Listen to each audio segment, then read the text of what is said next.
Hello বন্ধুরা, আবার একটা নতুন রান্না রেসিপি নিয়ে চলে আসলাম। আজকে বানাবো আমের আচার। এই দেখতে পাচ্ছেন আমগুলো এখানে কেটে নিয়েছি, কেটে জলে ভিজিয়ে রেখেছি। আর খোসাটা আমি আগে ছাড়ালে এই আমগুলো এইভাবে ছেঁড়া যেত না, ওই জন্যে আগে চিড়ে নিয়েছি আমগুলো, তারপর খোসাটা ছাড়িয়ে নিয়েছি। নেওয়ার পরে 1 ঘন্টা মতো জলে ভিজিয়ে রেখেছিলাম। তারপরে 1 ঘন্টা পরে কিন্তু কড়াইতে অল্প জল দিয়েছি, হালকা সেদ্ধ করে নেবো আমগুলো। যেহেতু আমি রোদে দেব না কিংবা কোনো তেল ব্যবহার করব না, তার জন্যেই আমগুলো একটু বেশিক্ষণ জলে ভিজিয়ে রেখেছিলাম। এবার হালকা লবণ দিয়ে জাস্ট 2 মিনিট মতন সেদ্ধ করে নেব। আমার 2 মিনিট হয়ে গেছে। এবারে একটা ছিদ্রযুক্ত ঝাড়িতে আমটা ঢেলে দেবো, জলগুলো ঝরে যায়। এবার এখানে কড়াইতে 1 কাপ মতন চিনি দিলাম, সেই কাপে 1 কাপ মতো জল দেবো। দিয়ে চিনিটা ভালো করে যাতে গুলে যায়, একটা শিরা বানিয়ে নেবো চিনি। আপনারা চাইলে এখানে চিনি আর গুঁড়ো ব্যবহার করতে পারেন। আমি এখানে জাস্ট চিনিটাই ব্যবহার করলাম। চিনিটা গলে যাওয়া পর্যন্ত অপেক্ষা করব।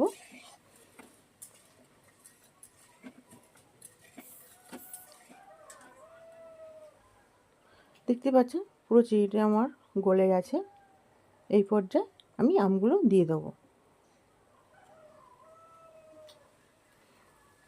দিয়ে এখানে জাস্ট আমি 10 মিনিট মতন একদম হাই আছে চিনি শিরাতে আমগুলো ফুটিয়ে নেব। দেখেছেন আমগুলো কিন্তু গোটা গোটা আছে, গলেও যায়নি, দেখতে লাগছে হলুদ কিন্তু আমগুলো পাকেও নি। আপনারা ভাবছেন হয়তো পেকে গেছে আমগুলো। এবার দিয়ে দিলাম অল্প একটু লঙ্কার গুঁড়ো। আপনারা চাইলে এখানে চিলি ফ্লেক্সও ব্যবহার করতে পারেন।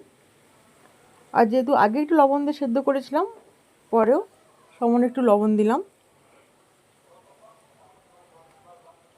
দিয়ে লবণটা ভালো করে মিশিয়ে নেব আমের সঙ্গে। এই জলটা কিন্তু আমার একদম শুকনো করে নিতে হবে।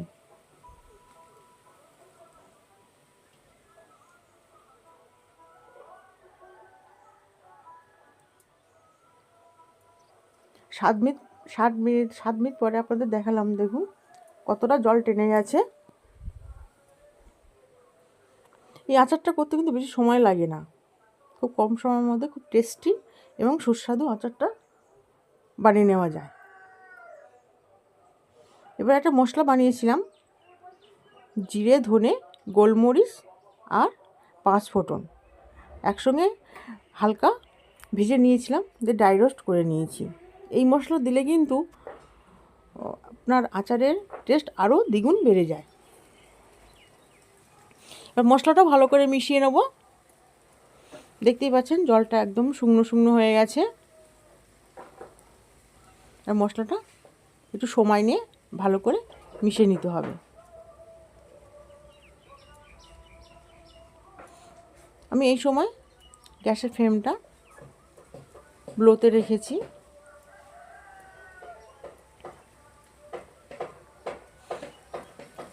চারদিকে চিনির শিরাগুলো কড়ার থেকে খুন্তির সাহায্যে ভালো করে কেটে নেব। এই খুন্তিতে ভালো করে সাইডগুলো কেটে নিতে হবে, নাহলে সাইডে পুড়ে যাবে।